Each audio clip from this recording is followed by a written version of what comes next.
Hello friends, সবাইকে স্বাগত জানাচ্ছি MK trading and academy for the stock মার্কেটের official YouTube channel MK trading বেলদাতে। আজকে যে ভিডিওটা আপনাদের সামনে নিয়ে আসছি, এটা অ্যাকচুয়ালি বলতে গেলে বাজেট রিলেটেড।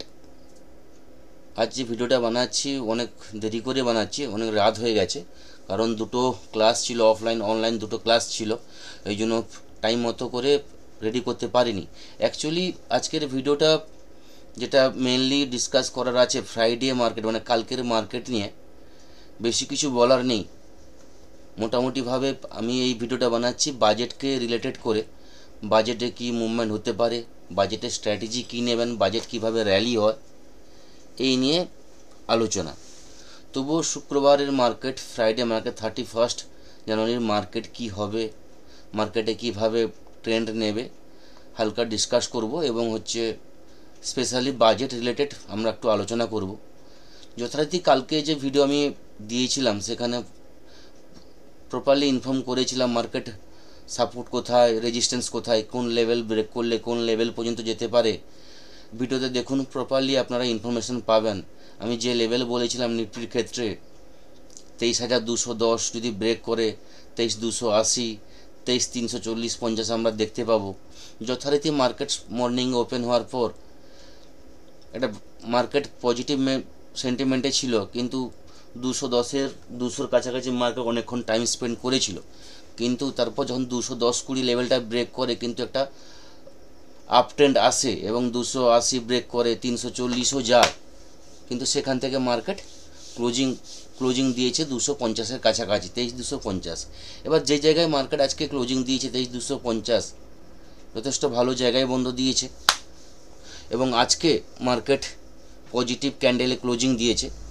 কিন্তু ক্লোজিং দরকার ছিল 23,350, যে লেভেলটা আমি বারবার বলে আসছি লাস্ট 7-8টা ভিডিওতে, 23,350, 23,050, প্রায় প্রত্যেকেরই এই লেভেলটা একদম মাথায় থেকে গেছে। তো আমার কালকের জন্য এটাও থাকবে 23,350 মার্কেটে ব্রেক করলে কিন্তু আমি পুরোপুরিভাবে বুলিশের জন্য ট্রেন্ড নেব। 23,350-এর উপরে মার্কেট ক্লোজিং দিলে পরপর কিন্তু উপরের দিকে যে লেভেলগুলো আমি বলেছিলাম সেগুলো কিন্তু আস্তে আস্তে আমরা দেখতে পাবো। শুক্রবারের মার্কেট, 31-এর মার্কেট কি হতে পারে, মার্কেট যে জায়গায় এখন বন্ধ আছে 23,250, তো তখনই আমরা আপ ট্রেন্ড নেব 23,300-র উপরে মার্কেট গেলে। 23,300-র উপরে মার্কেট গেলে 23,320 উপরে যদি মার্কেট ট্রেন্ড নেয় বা ট্রেড করে 23,350 আমরা দেখতে পাবো। 23,350 কিন্তু আমাদের কাছে বড় রেজিস্ট্যান্স, আমি বারবার বলে আসছি। তো 23,350-এর কাছে মার্কেট কিছুটা সেখানে রেঞ্জ তৈরি করবে, সেখানে সেলারদের কিন্তু চাপ আসবে। তো at a one time break না করতে পারে, সেখান থেকে একটা স্ক্যালপিংয়ের সুযোগ পেতে পারেন ডাউনের দিকে। তারপরেই কিন্তু ওভারঅল কিন্তু সেখান থেকে মার্কেট আপ যাবে, বাউন্স যেখানেই আসবে সেখান থেকে কিন্তু মার্কেট আপ যাবে 23,350 থেকে 23,450 এবং 550 আমরা লেভেলগুলো কিন্তু পরপর দেখতে পাবো। ডাউন ট্রেন্ডের কথা বলি, যদি মার্কেট আমাদের কাছে কালকের জন্য যে সাপোর্ট থাকবে, আজকের যে লো 23,150, তারপর 23,050 এবং 23,000, এই তিনটে লেভেল কালকের জন্য আমাদের কাছে, শুক্রবারের জন্য এই তিনটে লেভেল আমাদের কাছে সাপোর্ট থাকবে। এবং বাজেটের জন্য যদি আমরা অ্যানালাইসিস করতে যাই, সেখানে বলবো কিন্তু বাজেটের ডেতে বড় র্যালি হয়, প্রত্যেকেই জানেন, যারা ট্রেড করছেন লাস্ট কয়েক বছর ধরে প্রত্যেকেই জানেন বাজেটে কিন্তু বোথ সাইড মুভমেন্ট হয়, এক সাইড মুভমেন্ট হয় না। বাজেটের দিন কি হয়, সকাল 10টায় বাজেট শুরু হয় এবং 10টা পর্যন্ত মার্কেট একটা রেঞ্জের মধ্যে থাকে, মার্কেটে খুব একটা বড় ট্রেন্ড হয় না। যখনই বাজেট শুরু হয়ে যায়, বাজেট শুরু হওয়া থেকে 12টা পর্যন্ত একটা মুভমেন্ট হয় বাজেট চলাকালীন, এবং 12টার পর, 12:30টার পর সেকেন্ড হাফে বাজেটের যে মুভমেন্ট আসে সেইভাবে কিন্তু চলতে থাকে। তো বাজেটে তিনভাবে আপনি ট্রেড করতে পারেন, কিন্তু খুব সাবধানে ট্রেড করতে হবে। প্রথম 1 ঘন্টা মানে 9টা 15 থেকে 10টা যাই ট্রেড করবেন, কোনো কিছু হোল্ড করবেন না। 9টা 15-20-র মধ্যে যদি কোনো ট্রেড নেন তাহলে কিন্তু 10টার মধ্যে ওটাকে এক্সিট করবেন। বাজেট শুনুন, কেন বাজেটটা চলবে প্রায় 12টা পর্যন্ত, তারপর কিন্তু তার এফেক্ট আসবে মার্কেটে। বাজেটের যে ঘোষণা হবে তারপর মার্কেট ওটা কীভাবে নেবে, তারপর কিন্তু সেকেন্ড হাফে কিন্তু ওর এফেক্ট আস্তে আস্তে আমরা মার্কেটে দেখতে পাবো। যদি ভালো কিছু নিউজ আসে তাহলে কিন্তু 12:30টার পর থেকে যে মুভমেন্ট হবে একতরফা মুভমেন্ট হবে। যদি খারাপ নিউজও আসে সেটাও কিন্তু একতরফা হবে। যদি মার্কেট যদি বাজেট সেম থাকে না, মানে না ভালো না খারাপ, তাহলে কিন্তু মার্কেট একটা রেঞ্জের মধ্যে থেকে যাবে। তো সেই জায়গায় যদি আপনার মনে হয় যে এই বাজেটে নিফটি 300-400 পয়েন্টের একটা মুভমেন্ট আছে, কি 500 পয়েন্টের মুভমেন্ট আছে, কি ব্যাঙ্ক নিফটি 1000 পয়েন্টের মুভমেন্ট আছে, তাহলে কিন্তু কোনো এক সাইড নিয়ে ট্রেড করবেন না। কেননা কেউ আগে থেকে বলতে পারবে না বাজেট ভালো আসবে কি খারাপ আসবে। যদি ভালো আসে তাহলে আপনার ব্যাঙ্ক নিফটি 1000 পয়েন্টের র্যালি আসবে, ডাউনে এলেও 1000 পয়েন্টের র্যালি দেখতে পাবো, নিফটিতে 300-400 পয়েন্টের র্যালি দেখতে পাবো। সেই জায়গায় আপনাকে সাবধানে ট্রেড করতে গেলে আপনাকে স্ট্র্যাটেজি তৈরি করতে হবে। বাজেটের দিন প্রতিটা বাজেট আপনি প্রিভিয়াস বাজেট দেখুন, মিনিমাম 700-800 পয়েন্ট একটা র্যালি হয়। ব্যাঙ্ক নিফটি 1500-2000 পয়েন্টের র্যালিও, আমরা 3000 পয়েন্টের র্যালি দেখেছি বাজেটেও। তো এই বাজেট কতটা মুভমেন্ট করবে সেটা আগে থেকে বলা যায় না। তো সাবধানে ট্রেড করতে গেলে আপনাকে স্ট্র্যাটেজি তৈরি করতে হবে। বাজেটের জন্য যে ভালো স্ট্র্যাটেজি, যেটা আমার মনে হয় সেটা আপনাদের বলবো।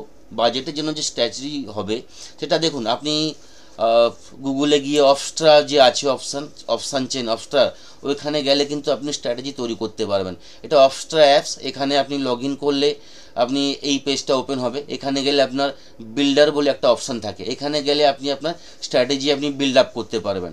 তো বাজেটের জন্য যে স্ট্র্যাটেজি হবে নন ডাইরেকশনাল, কেননা কোনো ডাইরেকশন আপনি আগে থেকে বুঝতে পারবেন না বাজেটের ডাইরেকশান কী হবে, কেন নিউজ বেস মার্কেট থাকে, বাজেট মানে বড় ইভেন্ট, তো এই জন্য বড় মুভমেন্ট হতে পারে। তো এটাকে নন ডাইরেকশনাল আপনি দিতে পারেন। এবার নন ডাইরেকশনালে আপনার বাজেটের জন্য যে স্ট্র্যাটেজি হওয়া উচিত, যেটা আমার মনে হয় লং ট্রায়াঙ্গেল বাই স্ট্র্যাটেজি। যদি এই স্ট্র্যাটেজি বাই করেন তাহলে কিন্তু আপনার বোথ সাইডে কিন্তু আপনার লস হওয়ার চান্স খুব কম থাকবে, প্রফিট থাকবে, লস হওয়ার চান্স খুব থাকবে। এবার লং স্ট্র্যাডেল বাই স্ট্র্যাটেজিটা হচ্ছে আপনাকে মার্কেট যে জায়গায় চলছে যখন আপনি বাই করবেন, আপনাকে কল পুট দুটোই বাই করতে হবে অ্যাট দ্য মানি। এটিএমের কল পুট, ধরুন নিফটি আপনি যখন বাই করতে যাচ্ছেন 23300-তে দাঁড়িয়ে আছে, কি 23500-তে দাঁড়িয়ে আছে, ট্রেড করছে, তাহলে আপনাকে 23500-র কল এবং 23500-র পুট দুটোকে আপনাকে বাই করতে হবে। এখানে কারণটা হচ্ছে ধরুন মুভমেন্ট হলো মার্কেটে 500 পয়েন্ট মুভমেন্ট হলো, তাহলে 23500 থেকে 500 পয়েন্ট মুভমেন্ট মানে 24,000 মার্কেট যাবে। এবার 24,000 যাওয়া মানে আপনার কলের প্রিমিয়াম অ্যাজ পার ডেল্টা হিসাবে, যদি ডেল্টা আমরা দেখি, একদম আপনাদের এক্সপ্লেন করে দিচ্ছি আমি। ধরুন 23,500-তে মার্কেট চললো, 23,500-র কলের প্রিমিয়াম আছে 240 রুপিস, বর্তমান 240 রুপিস আছে। আমি 6 ফেব্রুয়ারি দেখছি 240 রুপিস আছে। এর ডেল্টা দেখুন 0.42। এবার যদি এটা এটিএম হয় তাহলে এর ডেল্টা থাকবে মিনিমাম 0.52 কি 0.60, কেন এটা এখনও এটিএম নেই, এটিএম এখন চলছে 23,200। আমি 23,200 না হয় আপনাদেরকে বোঝাচ্ছি। 23,200 আপনার ধরুন এটিএম থাকলো, তাহলে এর দেখুন ডেল্টা 0.57। তো 0.57 মানে 0.57, মানে 57 করে আপনার মুভমেন্ট দেবে পার 100 পয়েন্ট মুভমেন্টের নিফটি। তাহলে 23,200 থেকে ধরুন 500 পয়েন্ট, তাহলে আপনার 23,700 যদি মার্কেট যায়, তাহলে আপনার এই যে 23,200 কলের প্রিমিয়াম 400 আছে, এর সঙ্গে আপনার যে যোগ হবে 57 ইন্টু আপনার ধরুন 500 পয়েন্ট, 57 ইন্টু 5 কি 60 ধরুন আপনার ক্যালকুলেটের জন্য, 60 ইন্টু 5 প্রায় 300 পয়েন্ট আপনার সঙ্গে যোগ হবে। তাহলে 400 আছে, তার সঙ্গে আপনার 300 পয়েন্ট, 700 পয়েন্ট হয়ে যাচ্ছে। আচ্ছা, আমরা যদি 23,200 পুট দেখি, তাহলে এর প্রিমিয়াম চলছে 230 টাকা। এবার এটা ধরুন আপনার গেল 700 টাকা, এবং এর প্রিমিয়াম তাহলে কমবে। এবার এর যদি প্রিমিয়াম কমে, এটা জিরো হবে না, কেন 6 ফেব্রুয়ারি এর এক্সপায়ারি আছে। তাহলে ধরুন 50 টাকায় পড়ে থাকলো, তাহলে 700 এবং 50, তাহলে 750 হচ্ছে মিনিমাম, যদি আমি 50 রুপিস ধরি। এবার এদিকে দেখি আমরা, তাহলে আমাদের কিনতে বাই করতে আমাদের লেগেছিল 400 প্লাস 230, তাহলে 630, আপনি 750 পাচ্ছেন, মানে 100 পয়েন্ট আপনি আরামসে পাওয়া যাবে, ইজিলি পাওয়া যাবে। ঠিক আছে, মানে এটা বোঝাতে আপনাদের চাইলাম, কিন্তু অ্যাকচুয়ালি ক্যালকুলেট করে দেখলে আপনার মিনিমাম 150-200 পয়েন্ট একটা প্রফিট থাকবে। এই জন্য হচ্ছে বেস্ট স্ট্র্যাটেজি হচ্ছে, যদি আপনার মনে হয় নিফটি 500 পয়েন্ট মুভমেন্ট দেবে, ব্যাঙ্ক নিফটি 1000 পয়েন্ট দেবে, তাহলে হচ্ছে বড় মুভমেন্টের জন্য যে বেস্ট স্ট্র্যাটেজিটা হলো স্ট্যাডেল বাই স্ট্র্যাটেজি। এই স্ট্র্যাটেজি নিয়ে আপনি ট্রেড করুন, তাহলে আপনার লস হওয়ার চান্স খুব কম থাকে। এখানে আপনার প্রফিটের পরিমাণটা বেশি থাকে, লস হওয়ার চান্স খুব কম থাকে। যদি মার্কেট লসটা কখন হবে, ধরুন মার্কেট মুভমেন্টই করলো না, 23,200 কি 300-র মধ্যে মার্কেট রেঞ্জের মধ্যে দাঁড়িয়ে থেকে গেলো, তাহলে কিন্তু আপনার লস হওয়ার চান্স থাকে। নাহলে কিন্তু এটাও হতে পারে আপনি বোথ সাইড মুভমেন্ট পেতে পারেন। ধরুন আপনি প্রথমে বাই করে নিচ্ছেন, দুটো মিলে আপনার 600 রুপিজে, এবার এক সাইড মুভমেন্ট দিয়ে দিল প্রথমে ফার্স্টে আপনার 500 পয়েন্ট, তাহলে আপনি কলটাকে বিক্রি করতে পারবেন 700-এ। এবার পুটটা যে আপনার পড়ে থাকলো 50 টাকায় কি 70 টাকায়, যদি বাই চান্স সেকেন্ড হাফে আপনার মার্কেট ডাউন যায় কোনো কিছু নিউজের জন্য, তাহলে কিন্তু এই 50 টাকাটা আবার 200 টাকা চলে যেতে পারে। তাহলে বোথ সাইডে মুভমেন্ট পাবেন, বোথ সাইড থেকে আপনার প্রফিট আসতে পারে। তো স্ট্র্যাটেজি নিয়ে ট্রেড করুন বাজেটে, এক সাইড নিয়ে কোনো ট্রেড করবেন না, চেষ্টা করবেন ছোট কোয়ান্টিটি নিয়ে ট্রেড করার। এবং যেটা টাইমটা বললাম 9:15 কি মার্কেট ওপেন হওয়ার সঙ্গে সঙ্গে যদি কোনো ট্রেড নেন, তাহলে কিন্তু আপনার একদম ফার্স্ট উচিত হবে 10টার মধ্যে ওই ট্রেডটাকে কিন্তু এক্সিট করা। তারপর বাজেট শুরু হওয়ার পর যদি নিউজ আপনি দেখেন, নিউজ বোঝেন, তাহলে কিন্তু সেই বেসে ট্রেড করুন এবং ওটা চেষ্টা করুন তাড়াতাড়ি আপনার প্রফিট নিয়ে বেরিয়ে যাওয়া। কেন বাজেটে খুব ফাস্ট মুভমেন্ট হয়, ভিক্স খুব বড় মানে আপে আছে, 19+ আছে, এবং বাজেট শেষ হওয়ার সঙ্গে সঙ্গে ভিক্স কিন্তু ডাউন হবে। ভিক্স ডাউন হলে অপশানের প্রিমিয়াম কিন্তু কমে যাবে, তখন কিন্তু আপনার লস হওয়ার চান্স থাকে। তো বাজেট শেষ হওয়ার আগে আপনাকে কিন্তু আপনার আপনি যা ট্রেড নিচ্ছেন সেগুলো এক্সিট করে দেবেন। কেননা বললাম যে ভিক্স এখন প্রচণ্ড হাই আছে, 19+ আছে, হয়তো কালকে আমরা 20ও দেখতে পারি। ভিক্স 19 ভিক্স থাকা মানে হাই ভোলাটিলিটি থাকে, বাজেটের সময় বড় ইভেন্টের সময় হাই ভোলাটিলিটি থাকে, প্রিমিয়াম প্রচণ্ড হাই প্রিমিয়াম থাকে। যখনই ইভেন্ট শেষ হবে তখন কিন্তু ভিক্স ডাউন হবে। ভিক্স ডাউন হলে আপনার কিন্তু কল বলুন, আপনার পুট বলুন, সবের প্রিমিয়াম কিন্তু কমে যাবে। এবং এই স্ট্র্যাটেজি নিয়ে যদি আপনি ট্রেড করেন, তাহলে কিন্তু আপনার বোথ সাইড নিয়ে আপনার ট্রেড করা থাকছে, তাহলে আপনার রিস্কটা খুব কম থাকে, রিওয়ার্ডটা বেশি থাকে। এটাই আমার আপনাদের বলার ছিল বাজেটের জন্য। এবং চেষ্টা করবেন কম কোয়ান্টিটি নিয়ে ট্রেড করার। এবং ফ্রাইডের জন্য বলবো যে লেভেল আমি বললাম ওই লেভেল বেসে ট্রেড করুন। এবং ব্যাঙ্ক নিফটির ক্ষেত্রে যদি আমরা বলি, ব্যাঙ্ক নিফটিও আজকে পজিটিভ মুভমেন্ট দিয়েছে, পজিটিভ ক্লোজিং দিয়েছে। আমি কালকেও বলেছিলাম, পরশুও বলেছিলাম যে ব্যাঙ্ক নিফটি কিন্তু বুলিশ ট্রেন্ডে আছে, কেন পরপর কিন্তু ও গ্রিন ক্যান্ডেলে ক্লোজিং দিচ্ছে। আমরা দেখুন লাস্ট 4 দিন দেখুন, যেটা হচ্ছে একটা হচ্ছে আপনার 27-এ, যেটা হচ্ছে আপনার পজিটিভ ক্লোজিং দিয়েছিল, তারপর হচ্ছে আপনার 28-এ গ্যাপ আপ ওপেনিং এবং পজিটিভ ক্লোজিং, 29-এও দেখব gap up opening positive closing. আজকে আমরা দেখেছি গ্যাপ আপ ওপেনিং এবং গ্যাপ আপ ক্লোজিংও দিয়েছে। পরপর কিন্তু একটা গ্যাপ ছেড়ে কিন্তু ব্যাঙ্ক নিফটি কিন্তু পরপর উপরের দিকে যাচ্ছে।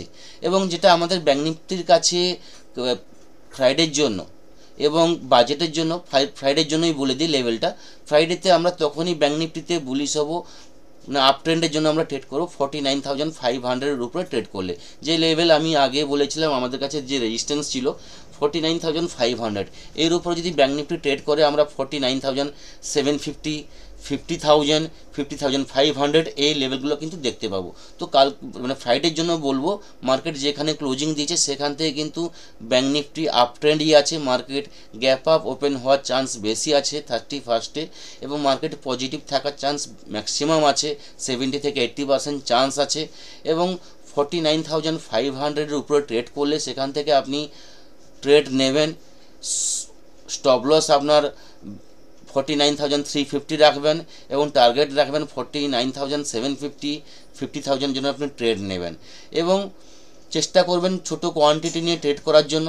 বাজেটের জন্যও বললাম, ব্যাঙ্ক নিফটির ক্ষেত্রেও, ব্যাঙ্ক নিফটিতে বাজেটের দিন মিনিমাম 1000, 1500, 2000 পয়েন্টের র্যালি হয়, তাহলে আপনার মিনিমাম 800-900 পয়েন্ট কি 1000 পয়েন্ট আপনার মিনিমাম আমরা এক্সপেক্ট করতে পারি মুভমেন্ট হবে। তো এখানেও আপনি এটিএমের কল পুট নিয়ে আপনি স্ট্র্যাডেল তৈরি করতে পারেন, স্ট্র্যাডেল নিয়ে ট্রেড করুন। দেখবেন আপনার রিস্কটা খুব কম থাকবে, প্রফিটের চান্স ম্যাক্সিমাম থাকবে। যদি প্রফিটও না হয় কিন্তু আপনার লসটা কিন্তু একদম কম থাকবে। যদি মুভমেন্ট না হয় তাহলে কিন্তু একটা আপনার লসের চান্স থাকে, নাহলে কিন্তু যেরকম আমরা দেখেছি নেক্সট বাজেটে বা বড় বড় ইভেন্টে মিনিমাম একটা মুভমেন্ট হয়, bank Nifty 1000 point 1500 point movement থাকবে। তো যদি আপনার 1000 পয়েন্ট 1500 পয়েন্ট মুভমেন্ট থাকে তাহলে কিন্তু একটা ভালো রিওয়ার্ডস পাওয়া যেতে পারে যদি আমরা স্ট্যাডেল নিয়ে আপনারা ট্রেড করেন।